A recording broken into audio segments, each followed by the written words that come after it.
So, Nivedita, last time we were discussing,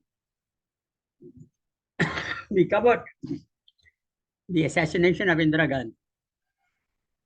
And earlier than that, her activities with the military to remove so-called Sant Bindranwale from the Golden Temple in Amritsar, causing a lot of disruption. Now, before we proceed here, because there are a lot of stories here, I told you that on the day she was assassinated, that's the 31st of October, 1984, that was the time when a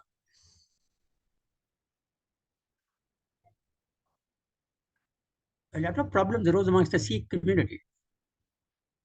And because she'd been assassinated by her own Sikh guard, there were the riots in Delhi, which started off.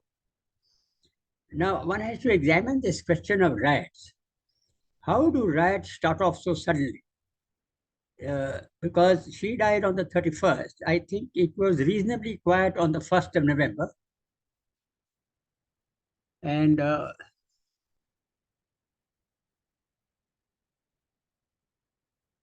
on the 2nd, the violence started. It lasted 2nd and 3rd. Now, what happens is that a large amount of people from the villages around Delhi, they are, let's call them the goons, the gundas. Their main objective is to loot and to kill, get into people's houses, kill people, take away their stuff, take away television sets, take away carpets, all that. Maybe that's a sign of poverty in the villages, but it's also greed. Now, the question is that what are the laws that reflect all this? The police is supposed to come out automatically, but as I explained in Mathura, the police was not coming out. They were waiting for orders.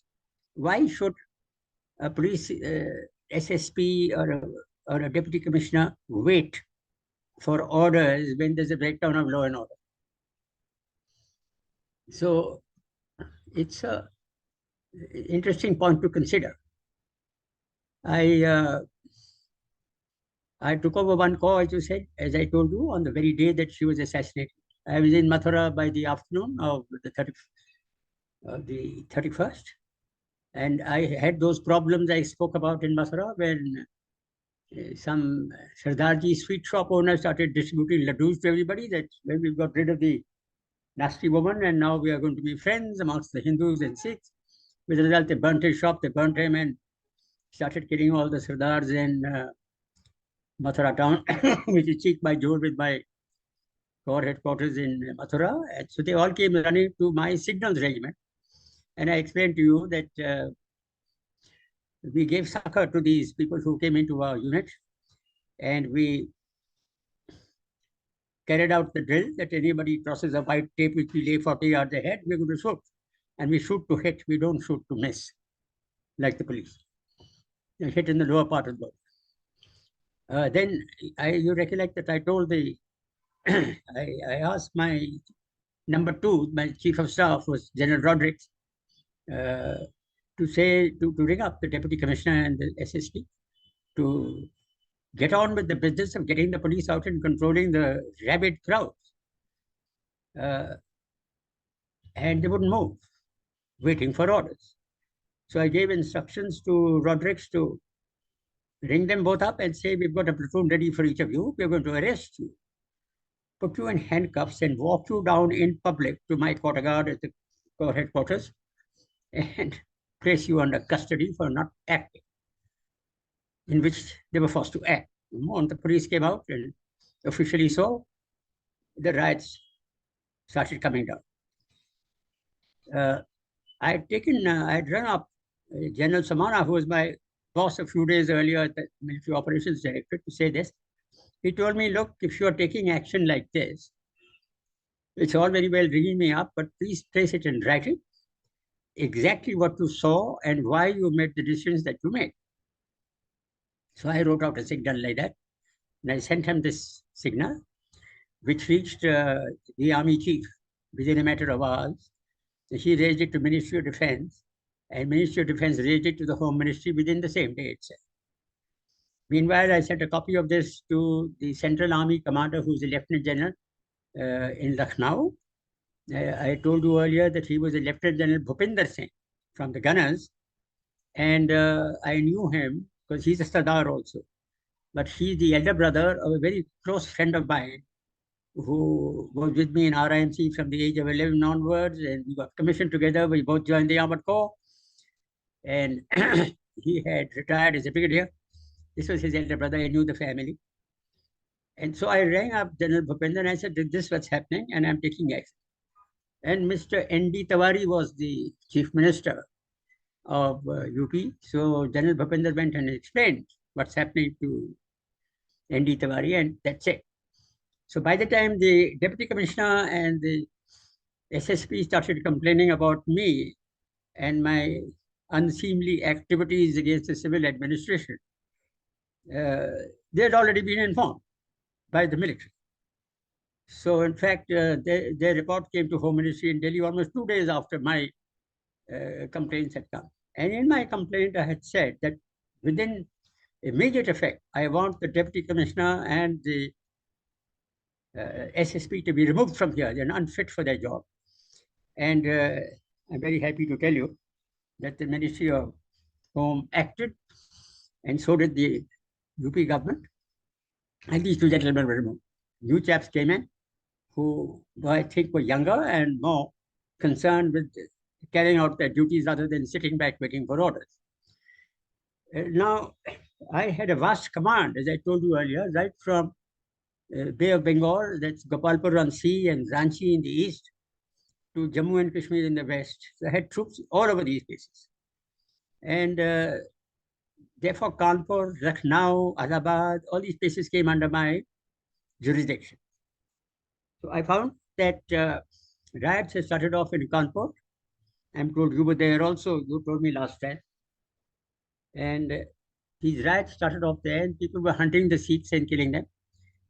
And the army was asked to make flag marches. Flag marches is that you have a show of force marching down the road to try and bring confidence to the people that look here, the army is here, and if you break law and order, we'll intervene.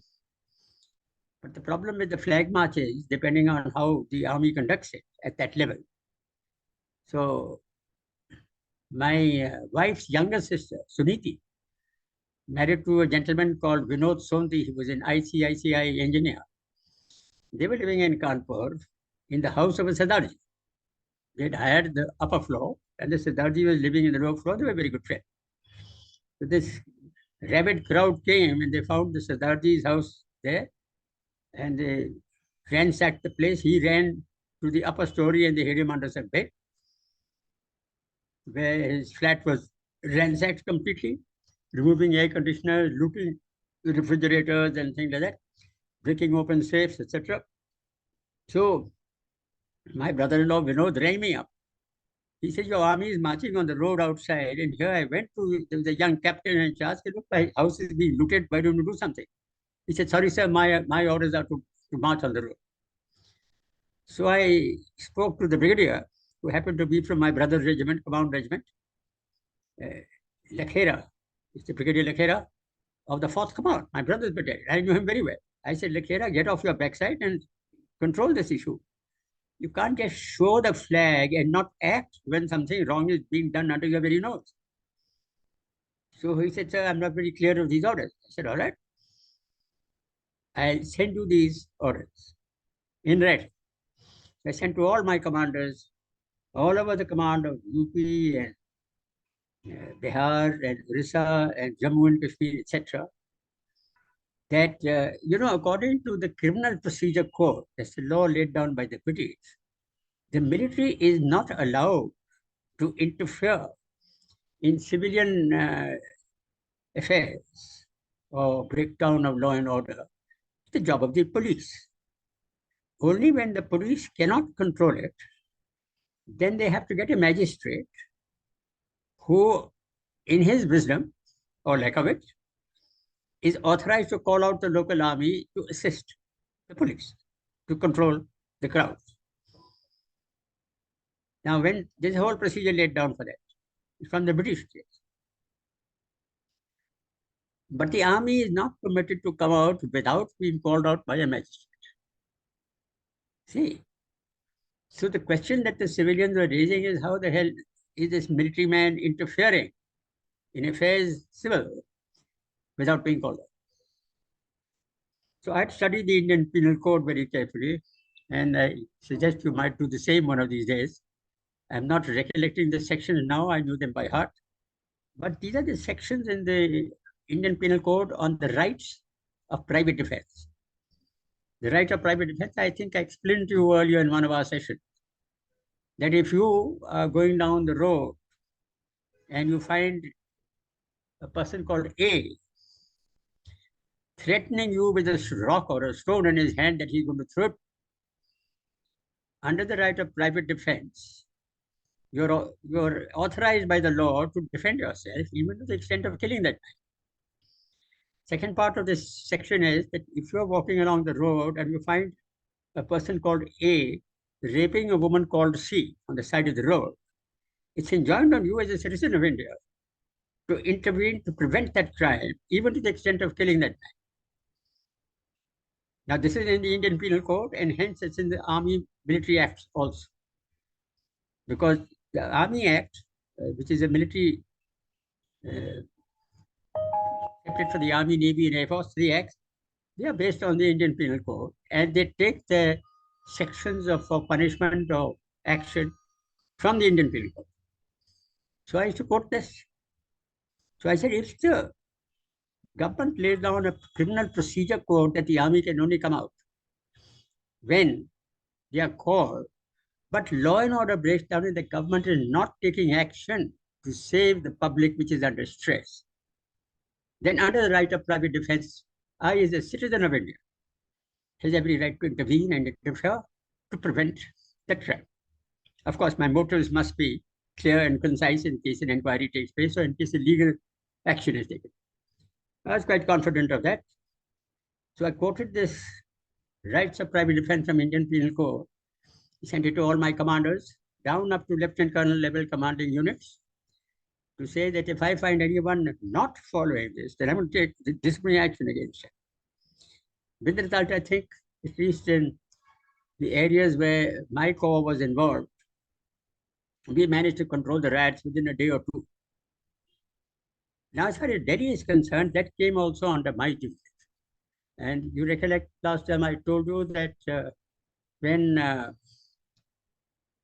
I was to come and take over one corps, and I was asked to hang on for a few hours because the Prime Minister had been assassinated, to also see what action may be required by the army to help the civil authorities in controlling the fallout. I stayed for a few hours extra in the Military Operations Directorate. And only when we'd got the full briefing, and I had moved 2 brigades from Meerut to Delhi, I found on 2nd of November that we were not being called out. And this marketai was taking place. Sikhs were being murdered all over the place. Now, in my house in E1 Defense Colony, a very dear friend of the family, my father was Major General Mohan Singh Chopra of the Gurkhas, retired. He had been our ambassador in the Philippines. He was in the next house. He rang me up. He's also from the RIMC. And he told me, here, I've got all the young Sardar boys with some 12-bore guns, etc., to try and protect this place, but there are massive crowds outside. Can you help? So I assured him we will do, and I sent a platoon of Gurkhas over here to control this area of Delhi. Now, I had a similar request from one of my old commanding officers, so Shamsher Singh Puri, a brigadier retired from my regiment, 16 Cavalry, who was living near the Maruti factory, near Gurgaon, and large property with just a gate, plenty of trees and space, and a small house inside. And he had no protection. I sent a patrol guard for him also. The fear that existed in the minds of all Sikhs at that time was palpable. And that is not acceptable. in a democratic country like ours, every minority must feel absolutely secure. And if the civil authorities are not prepared to give them their due rights of protection, then it's up to us in the military to do so. So I rang up General Samana on the 2nd of November. I said, please inform the Home Ministry through the Army Chief and through the Defense Ministry as to why, first question them, why they have not given the orders for the military to be called out, since the police is not controlling the rabid crowds that are moving around in Delhi, killing hundreds and hundreds of Sikhs. So he said, what do you propose? I said, if they don't act by tomorrow, I am going to arrest the Home Minister and the Home Secretary, and to hell with it. I am not going to accept this killing innocent people in Delhi. So he tells me that this question was raised to Rajiv Gandhi, who was about to become the Prime Minister since his mother had been shot dead. And that's a lot of riots, we should do something about it. And he, as the Prime Minister, said that, well, when a great tree falls, the earth must shake. So I didn't think that was a very correct attitude, because earth must shake does not mean that innocent people must be killed. So I gave this threat, and I told General Samana, I said, please tell the chief this is what I'm thinking. If he's got any views absolutely to the contrary, then he has to personally order me to lay off. Otherwise, by tomorrow, I would start arresting these Home Ministry people, and we'll have to take over the law and order of Delhi ourselves. So this was conveyed by Ministry of Defense to Home Ministry, and straight away they gave orders for the army to be called out. So on 3rd November morning, the army came out in Delhi, and we controlled all the riots in a matter of hours. But by that time, something like 3,000 Sikhs had been killed innocently. That case is still going on. I must tell you that the Minister of Information and Broadcasting was a chap called Mr. Bhagat, a good-looking fellow, but I think he was one-to-one with the so-called Congress party and being very upset about their Prime Minister having been assassinated. And while I was still in Abo Directorate, and we were still looking at the Golden Temple case. You know, the Golden Temple case had come to an halt, but there were a number of refugees in the Golden Temple which had been killed in the crossfire. And now the question was, All India Radio, how is it going to put across this news? The spokesman of the All India Radio, you may be remembering a gentleman called Melville de Mello. Melville de Mello had a very beautiful voice, and he was extremely good in carrying out Republic Day commentaries and Independence Day commentaries. And he used to take the evening news of the All India Radio. Everybody used to hear him with rapt attention because he spoke extremely well. His English was master class, and the intonation of the voice, deep baritone, was very acceptable to the ear. And in those days, All India Radio was the main means of communication of the government. Still is, I think, because Doordarshan doesn't reach every nip and corner of this country, whereas All India Radio does. So there was a decision being done in the Ministry of Information and Broadcasting as to how the Golden Temple news to be projected to the country. So I was asked, they were asked that the Military Operations Directorate should send a representative there from the operational side. So I was deputed to attend these meetings. Now, I must be frank when I tell you that I wasn't very impressed, either by the minister or his staff. They were wishy-washy, they're not knowing what to do, and they're slumbering around, trying to find out what best to do and how to hide the truth. I'll give you an example of it. They had done, Melville de Mello and some of us, including me, had made a visit to the Golden Temple to see what sort of damage had been done. And as I explained earlier, the Golden Temple was fine. There's nothing wrong with it.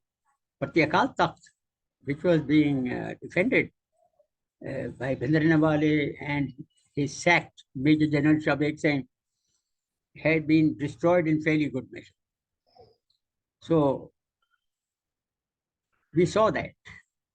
Now the Granthis over there were only concerned with running the prayers and getting people into the temple so that they give their money. They want that to continue, so we allowed that to happen. And the Golden Temple does not stop the Gurbani. It goes throughout the day. So initially, when the army took over, the army Granthis were running the Golden Temple, but then many of the civilian Granthis said that's not acceptable. It has to be civilians running it. So then we put them back into their jobs and they were running this Golden Temple. Now, Melville de Mello and some of the reporters took an interview of Major General Bulbul Bara, who's commanding that particular division that went into the Golden Temple. And he made a very appropriate statement. He also made a few sentences which said that the political intervention and interference in matters of governance of Punjab is the cause of this problem. But that in the INB ministry found unacceptable. So in that recording speech, it had to be snipped and removed because the INB ministry did not accept that to be stated. That's one example. I took a dim view of that.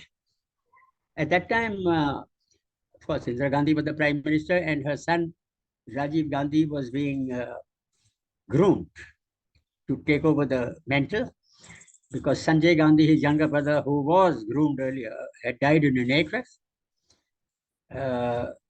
And Rajiv Gandhi had been asked to run the Asian Games in Delhi, very well conducted.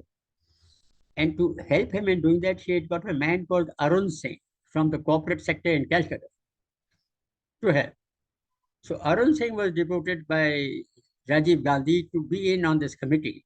So he and I used to sit together, passing side remarks about the minister and his staff, and laughing at some of the idiocies that we heard.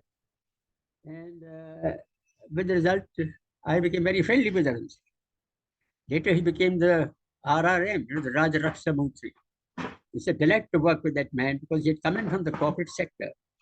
And he's a non-political man, but he got a political job as the RRM eventually. And I must say that it did indicate to me at least that rather the political system of getting top jobs to certain politicians who have supported your party for votes, you must get people from the corporate sector and from other areas of life which are very, very efficient.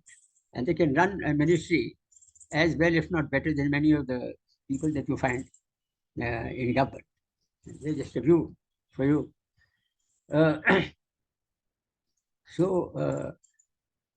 In the various discussions of how the Golden Temple was done and how to deal with it, when we were there, we had a very interesting episode. Melville de Mello was giving a running comment, and his recorder and Doordarshan television was side by side with him, taking the pictures and also recording what he was saying and what the people were saying, because he was questioning people, public. And suddenly, a woman confronted the team, stood in front of the television and said, "Take my photograph." She says that I am a red light woman from Amritsar, and I come here to pray to my God.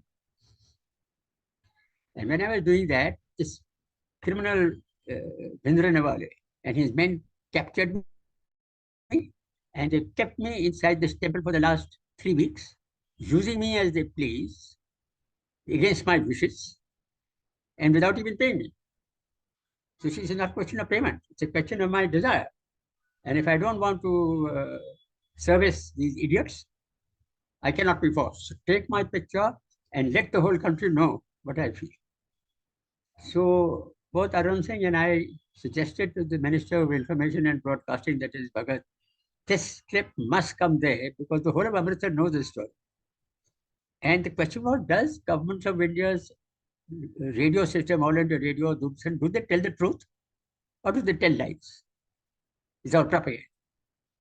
You see, the whole idea of what Bhindranawale Bhindranwale was when many people in Amritsar suspected that it was just propaganda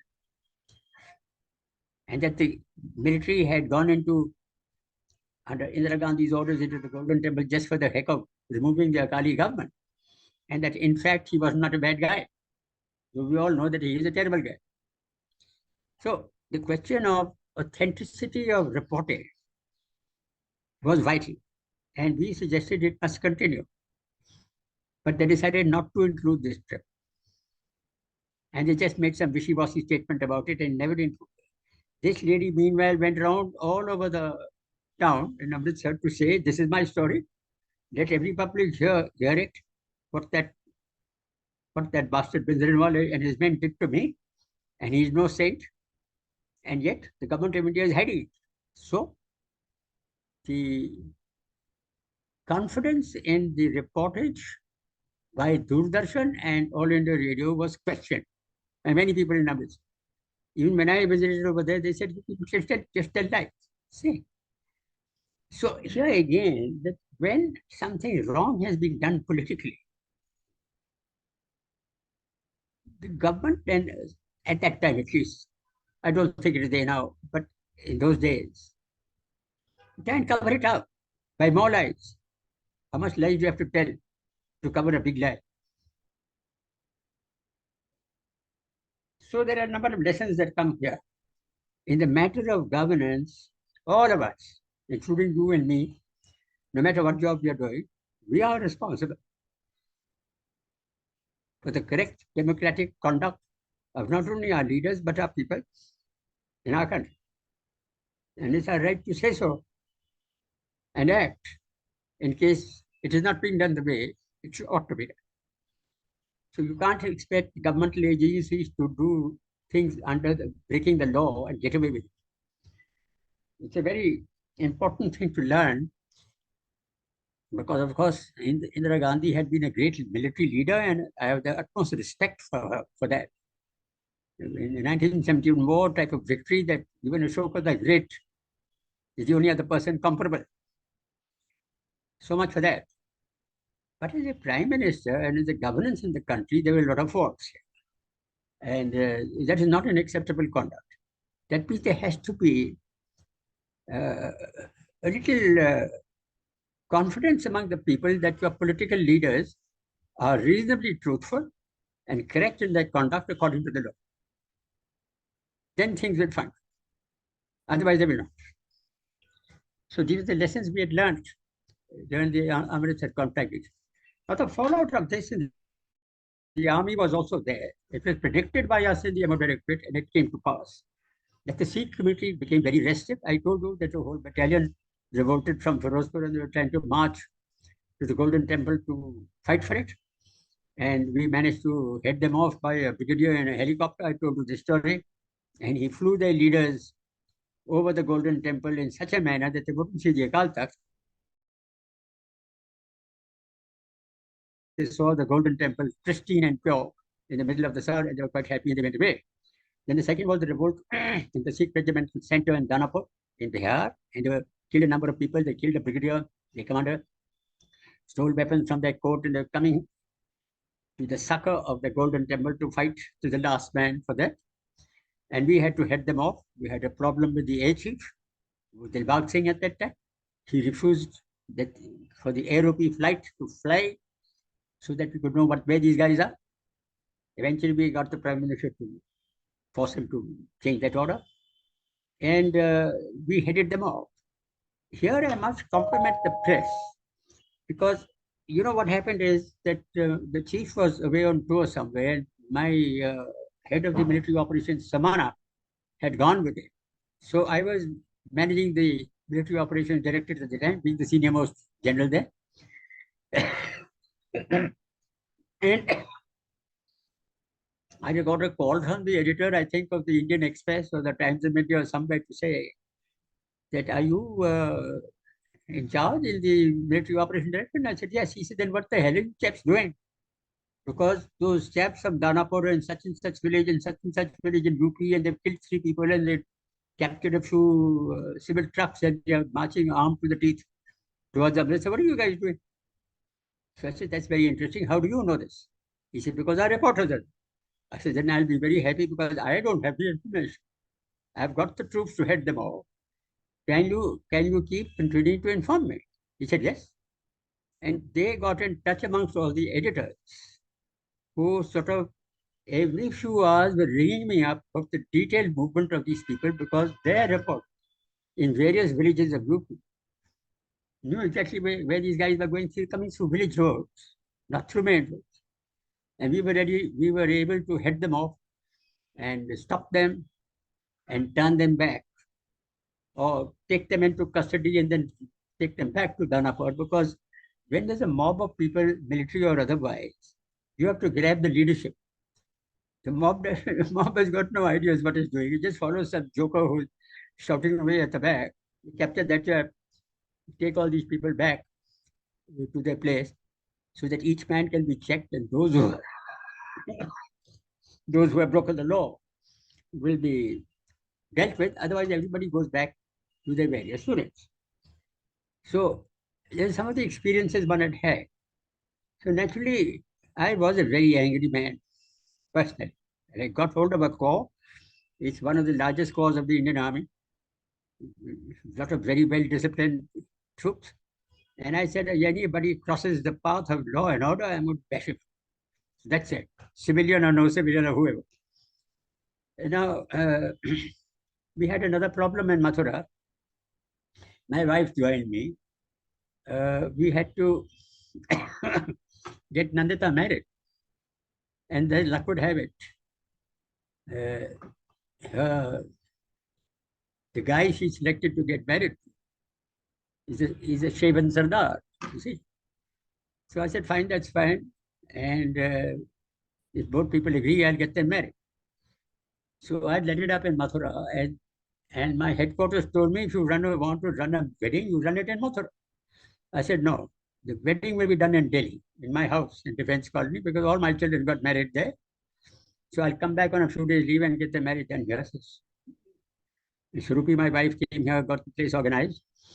And then I got a call from Mandeep Sandhu is his name, so we call him Mandy. Mandy's father. He was an irrigation engineer, superintendent engineer in irrigation. He'd helped build the Bhakra Canal and all that. He's doing very well in his own work. He rang me up and he said, look, General, I don't see how we can attend this wedding because there's all these Sikhs being killed in Haryana and Delhi. We are in Chandigarh and the Bharat is going to be all Sikhs. We'll probably get waylaid when we come through Haryana. And it's not going to be possible. I said, no, it is absolutely possible. How many vehicles are you bringing? We came to a conclusion that we should not bring more than 25 or 30 vehicles. Then I said, then I'll ask the Director General Police of Haryana to help you Bharat and escort them, which he did.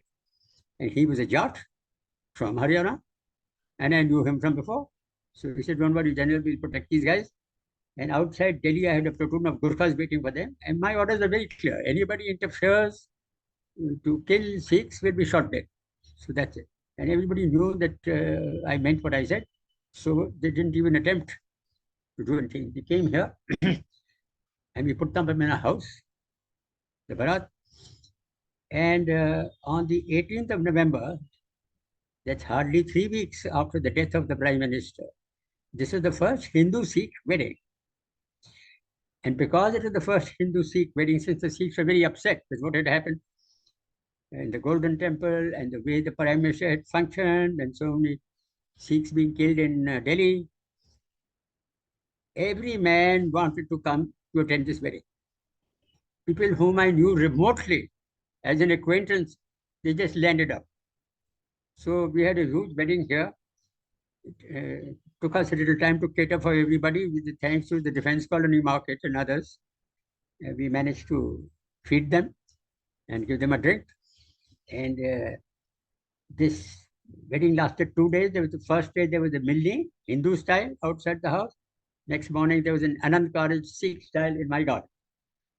And a lot of our Sikh friends helped in running this. And everybody was very happy to see that the Hindus and Sikhs are not going to get into a quarrel. Right. Now, when I went back to Mathura after the wedding, My wife noticed in various parties, because army is quite a social system. We keep meeting each other, getting together in the club and party. She said to me that all the Sikh women are keeping apart, and there's a lot of underhand whispering going on, which it doesn't bode well for anybody. So I took note of this. And next morning, I called all the Sikh officers of my headquarters. Must have been about 13 of them, including a very senior brigadier from the Signal Corps, who was my number one signal man.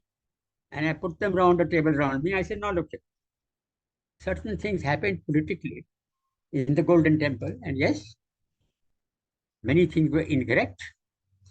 But the very fact that the Sikh community allowed Bhindranwale to take over the Golden Temple was also incorrect.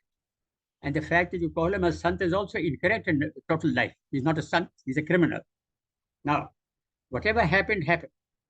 I said, if you recollect, even in Saudi Arabia, when Mecca, Medina was occupied by certain criminals, right? Terrorists, the Saudi Arabians got a Pakistani battalion and a Saudi battalion and a Turkish battalion to attack the Mecca, Medina area and kill those.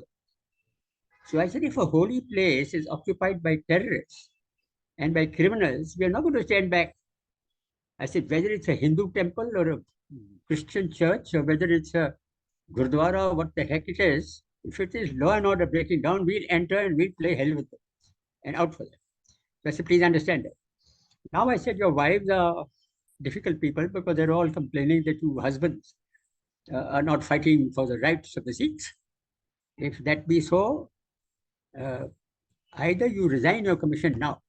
By tomorrow morning, I want your resignations on my table. If you don't resign, then you will obey my orders. And if any one of your women doesn't laugh and joke with everybody else and become friendly, send them away from here back to their parents so that they can join the terrorist group, and I'll know whom to shoot. So I said, getting you married accommodation is a privilege that the army arranges for you, and we've given you this accommodation. By tomorrow morning, those who wish to resign, resign and get the hell out of the army. And those who stay, your wives, if they talk, please incorrectly shut them out from. I won't have them in Mathura, control.